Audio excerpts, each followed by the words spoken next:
Bonjour à tous et bienvenue au deuxième épisode de Résume-moi ça où le but est de faire découvrir des thèmes diversifiés grâce à des textes ou articles scientifiques qui ont été rédigés par le passé. Dans ce deuxième épisode, nous allons nous intéresser à la magie dans l'Antiquité et plus particulièrement chez les Grecs. Alors, il ne s'agit pas des tours de magie qui permettent de faire disparaître des cartes ou encore des personnes comme on peut le connaître dans la télévision, mais de la magie qui peut soigner ou maudire des personnes.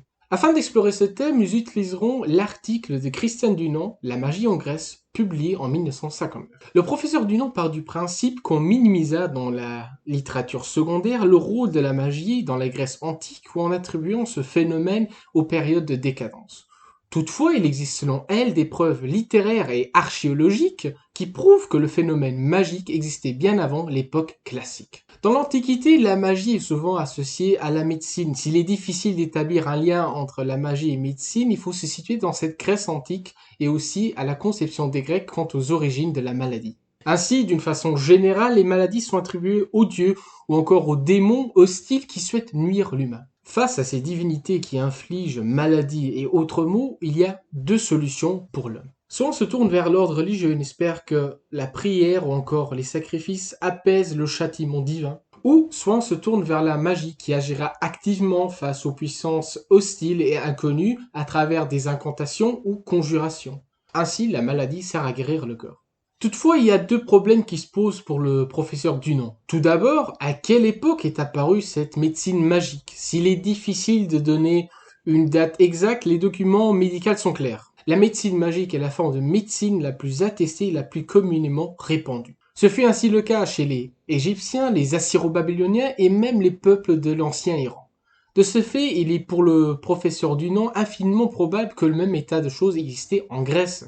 Pour elle, la médecine magique est issue d'un vieil héritage. Exemple de cela est la Crète qui, à l'époque archaïque, c'est-à-dire entre 800 et 480 avant Jésus-Christ, restait la patrie des exorcistes et des magiciens. Le deuxième problème qu'il faut résoudre est celui de la distinction entre l'acte religieux et l'acte magique. En effet, les deux actes font appel à des procédés similaires tels que des rites de purification. Pour l'autrice, la différence entre les deux est l'esprit. L'esprit dans lequel ces rites sont effectués. Ainsi, le magicien s'adresse aux esprits et essaie de les contraindre à sortir du corps, tandis que le prêtre essaie de concilier ces esprits maléfiques. Toutefois, il ne s'agit ici que d'une distinction théorique, et souvent la magie et religion sont restées confondues. Concernant les rites magiques, ceux-ci nécessitent un intermédiaire. C'est là qu'intervient le chaman, terme surtout connu en Amérique du Nord, qui est le seul capable à prononcer des incantations. En Grèce, ces magiciens exorcistes existaient également. Preuve de cela, le traité sur la maladie sacrée issu du milieu d'Hippocrate, qui proteste et dénonce le traitement des magiciens contre l'épilepsie.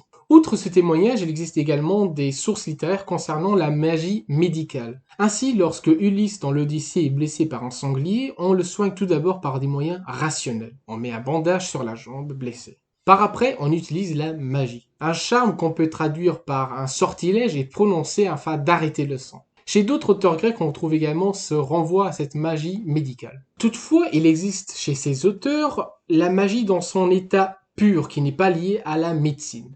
Ainsi, on retrouve chez Homère certains éléments magiques. Il y a le casque d'Hadès qui rend invisible, ou encore la ceinture d'Aphrodite possédant tous les charmes et rendant son porteur irrésistible. Ce porteur ferait tomber sous son charme n'importe qui, et cela grâce à la force magique.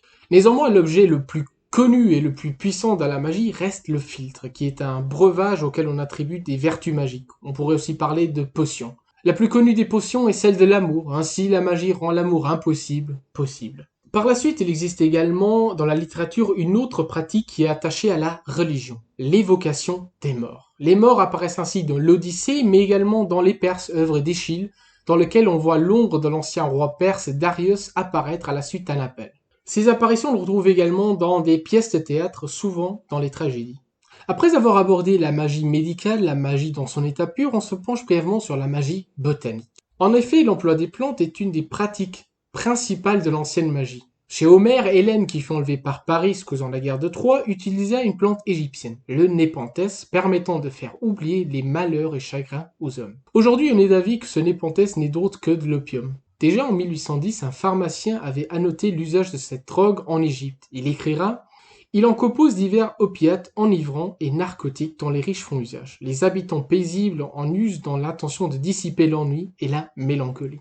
Il est aussi important de dire qu'il existe tout un art complexe pour récolter ces fameuses plantes. Ainsi, la récolte suit un certain rituel où il est nécessaire d'utiliser un matériel spécifique et prononcer certaines incantations. Dans certains cas, la récolte se fait toute nue, car la nudité garantit un état de pureté parfaite. Certains de vous diront ici, oh, de toute façon, ces thèmes de magie et de sorcellerie, ce ne sont que des inventions littéraires des anciens auteurs. Néanmoins, ce serait un raisonnement faux pour la simple raison qu'il existe des éléments archéologiques qui attestent la véracité de telles pratiques magiques. Ainsi, on trouve à Athènes des centaines de tablettes de malédiction dans les tombeaux encore d'autres endroits. Ce fut une pratique courante et très répandue qu'on retrouva dans toute la société. On trouvait des tablettes de malédiction au sujet de l'amour, d'un procès ou encore d'une compétition sportive. Ainsi, on pouvait maudire son rival amoureux, maudire un adversaire pour que celui-ci perde un procès ou maudire un concurrent pour que celui-ci perde une course. Ainsi, la croyance en la magie et sorcellerie fut très répandue. Cette montée de la magie a un rapport avec le déclin de l'ancienne religion selon le professeur suédois Nielsen qui écrira à ce sujet qu'un vide se crée dans le domaine religieux et c'est l'occasion propice de voir fleurir la superstition et la magie, de voir s'introduire des dieux nouveaux. Le professeur Dunant, en quelques pages, illustrait un thème assez complexe dont il existe aujourd'hui, bien évidemment, plus de littérature secondaire. Néanmoins, il ne faut pas oublier que cet article fut écrit en 1959, époque où ce sujet ne fut pas véritablement exploré dans son ensemble. Bien qu'assez bref, cet article se propose comme une excellente mini-introduction pour explorer ce sujet de magie dans l'Antiquité. Je vous invite à lire vous-même cet article dont le lien se trouve dans la description. Toutefois, j'espère que cet épisode vous aura plu et on se retrouve pour un prochain épisode de Résume-moi ça.